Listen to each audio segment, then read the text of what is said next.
SBI presents Tokyo Olympic 2020, the banker to every Indian.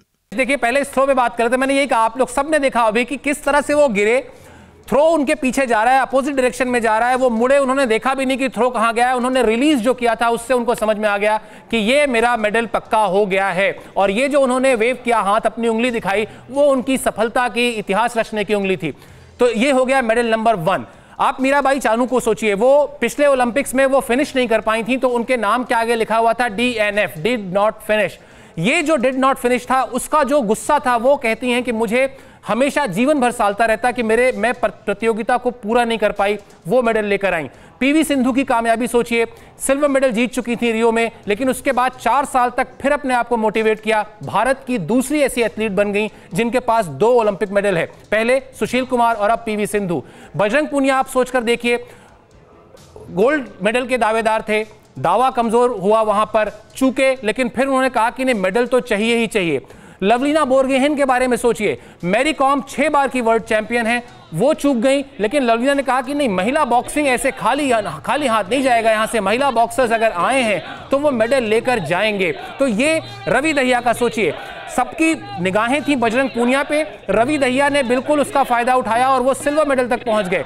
तो ये दिखाता है, और भारतीय पुरुष हॉकी टीम का जो मेडल है, वो तो आप हम सब जानते हैं कि हमारी जनरेशन ये सुनते सुनते बड़ी हुई थी कि हॉकी में 8 गोल्ड मेडल थे, 1980 में आखिरी मेडल था। लेकिन अब जब बात होगी तो बात होगी 5 अगस्त 2021 की, जब भारत ने 41 साल बाद जीता, और 7 अगस्त 2021 की, जब भारत ने पहली बार ट्रैक एंड फील्ड का इवेंट में गोल्ड मेडल जीता है। तो इन तारीखों को हमको अपने बच्चों को याद कराना चाहिए, इन तारीखों को अपने परिवार के लोगों को बताना चाहिए कि ये वो तारीखें हैं जब तिरंगा लहराया था। 5 अगस्त वाले से मुझको एक और बात याद आ गई। 5 अगस्त पाकिस्तान के लिए बड़े परेशानी का दिन होता है, और इस बार हॉकी में जो उपलब्धि हुई है उसके बाद बड़ा दबाव हो गया है वहाँ खिलाड़ियों पर। वहाँ ये कहा जाने लगा है कि देखिए वहाँ हॉकी किस तरीके से आगे बढ़ रही है और हम कहाँ रह गए हैं।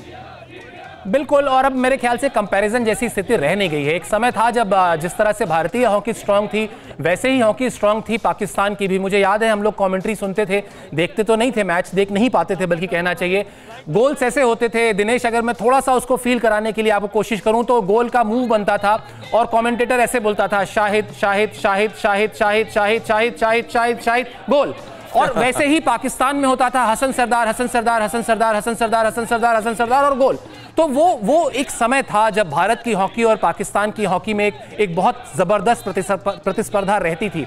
लेकिन जिस तरह से भारत पूरे मुल्क के तौर पर, पूरे देश के तौर पर आज कहीं कंपैरिजन नहीं है, वैसा ही कंपैरिजन अब किसी खेल में भी नहीं कर सकते। हम क्रिकेट में नहीं कर सकते, हम ओलंपिक्स में नहीं कर सकते, हम हॉकी में नहीं कर सकते। हमने बहुत बेहतर करना शुरू किया है और अब हम यहाँ से और बेहतर करेंगे। तो ये तो मुझे लगता है कि पाकिस्तान के जो खेल प्रेमी होंगे उनके लिए मायूसी की बात तो वाकई है।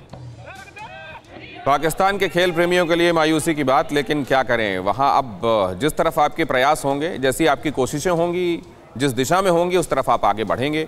पाकिस्तान इस समय तालिबान का समर्थन कर रहा है अफगानिस्तान में, जिस तरफ कोशिशें कर रहा है उधर उसको जितनी मिल सकती है कामयाबी मिल रही है। यहाँ आपने देखा, श्रद्धा हमारी संवाददाता मौजूद हैं जो कि लगातार आप तक जानकारी पहुँचा रही हैं नीरज के घर से। आज असल में दोनों जगहों से तस्वीरें देखने लायक थी।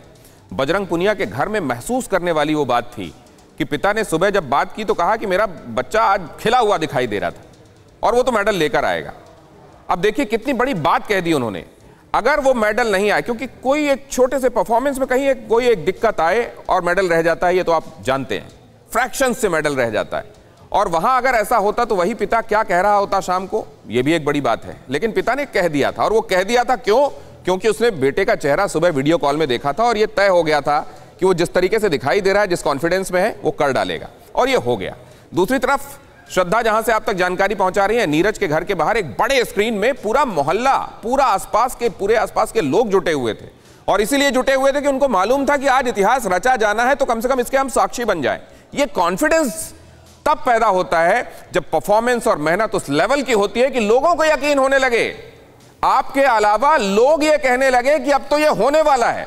और कुछ देर पहले जब वीरेंद्र जी हमसे बात कर रहे थे, वीरेंद्र जी जो कि ट्रैक एंड फील्ड को समझते हैं, जो कि खुद एक एथलीट रहे हैं, कोच रहे हैं, उन्होंने कहा तय मानिए, गोल्ड तय मानिए, और नहीं तो मेडल तो तय ही मानिए। और तब जबकि अभी आखिरी राउंड होना था, आखिरी बार भाला फेंका जाना था, उसके पहले उन्होंने कह दिया था 99.9% गोल्ड आ गया। ये कॉन्फिडेंस कि दूसरे आप पर भरोसा करने लगे, आप वो बन जाएं जो दूसरों का भरोसा हो, ये भी समझने वाली बात है। लेकिन श्रद्धा के पास चले हम। श्रद्धा, जरा एक बार फिर से दिखाइए, लोगों की भीड़ अब भी नजर आ रही है।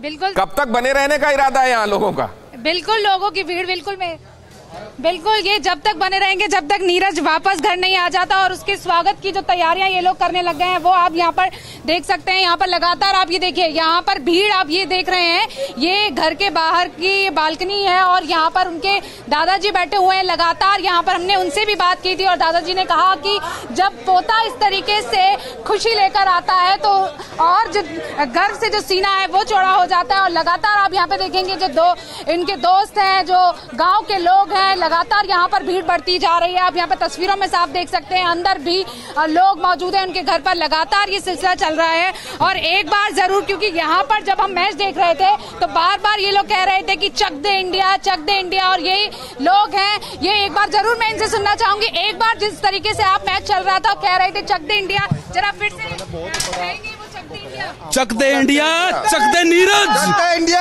और गोल्ड से आगे अगर डायमंड मेडल होता ना, वो भी नीरज के ही नाम होना था। नीरज भाई जिंदाबाद, वंदे मातरम।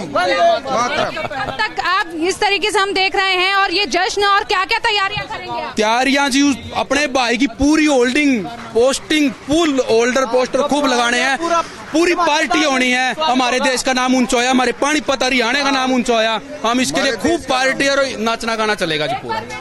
गाना गा रहे थे चक दे इंडिया, एक बार फिर से हम जरूर सुनना चाहेंगे। चक दे इंडिया, भारत माता की जय। दूध दही का खाना, ऐसा हमारा हरियाणा, ऐसा हमारा नीरज।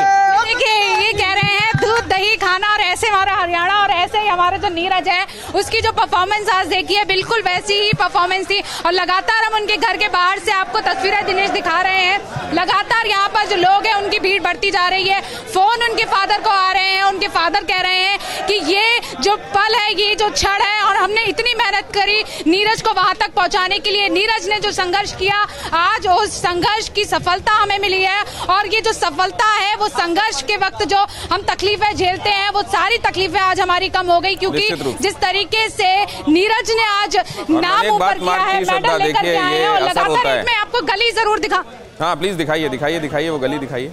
जी बिल्कुल, मैं ये गली जरूर दिखाना चाहूंगी, क्योंकि आज इस गली से जो बच्चा निकला, जो उसने आज इतिहास रच दिया है। और आप ये तस्वीरें जरा साफ देखेंगे, यहाँ पर जगह जगह पर लोग यहाँ पर इस तरीके से बैठे हुए हैं। और ये गली की तस्वीरें लगातार जिस जगह आप जाएंगे, यहाँ पे हम सामने तस्वीरें दिखाएंगे।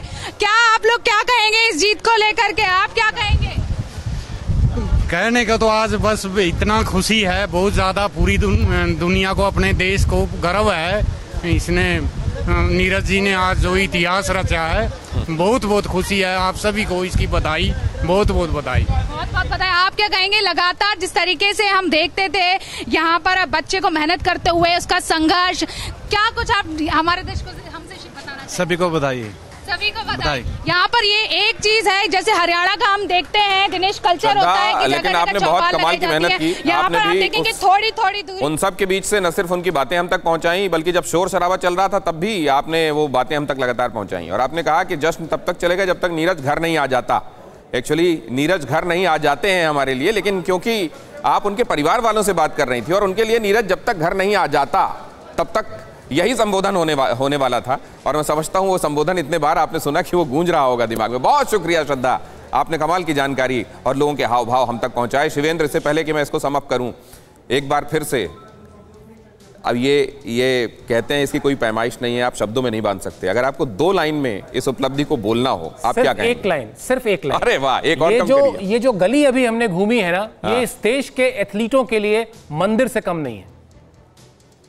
ये जो गली आपने देख ली, ये गली अब न जाने कितनों के लिए प्रेरणा वाली गली बनने वाली है। आपने भी बहुत अच्छे से इसको एनालाइज किया, इवेंट को समझाया। और अब जेवलिन भी हम लोग समझने लगे बहुत अच्छे से। क्रिकेट को बहुत अच्छे से समझते हैं, थोड़ा थोड़ा हॉकी को समझते हैं। अब देशवासी जेवलिन और जेवलिन के हीरो को भी उनके जुबान पर वो रहेगा। शिवेंद्र, आपका बहुत धन्यवाद। और ये है वो चेहरा और ये है वो भाला जो इस वक्त आप देख रहे हैं। वो कहा जाता है, आज बहुत सारे लोग इसको लेकर बात कर रहे थे कि तू भी है राणा का वंशज, फेंक जहां तक भाला जाए। दोनों तरफ लिखा हो भारत, सिक्का वही उछाला जाए। और अब वो लोग लिख रहे हैं कि ऐसा भाला फेंक डाला, पूरी दुनिया में तिरंगा लहरा डाला। फिक्र आपकी, सोमवार से शुक्रवार रात 9 बजे सिर्फ TV9 भारतवर्ष पर।